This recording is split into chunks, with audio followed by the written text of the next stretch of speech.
wala he atsika jiaby an-tragno la he tonga avy amonjy fotoam-bavaka atao amin'ny Fiangonana Esprit de Gloire na Fanahin'Ny Voninahitra ANALAKELY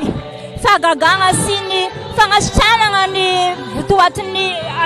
amty volagna ty hitanareo tamin'ny omaly tegna maro ny ologno sitragna maro koa ny raha nisy teto aza isan'izay tsy agnatin'izany lahatsika aby tongavana eto ny fianakaviagna ary amin'ny Facebook agny partageo amintsika jiaby fianakaviagna le raha namagna fa tegna ilainao zany ary ny fotoam-bavaka aketo isaka ny sabotsy maraindraigny amin'ny valo sasany ndraiky amin'ny alahady amin'ny valo sasany atsika lahindahy ahita fahagagana ahita fiainana miatsara miaraka amin'Andriamanitra ary atsika jiaby mitandregny radio agny koa aza mijanona eo amin'ny radio fa hafa ny tegna magnatriky ke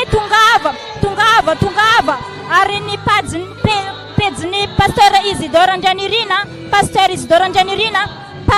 partageo amintsika jiaby agny fa tegna hoe mahatsabotsika aby zany amin'ny anaran'i Jesosy.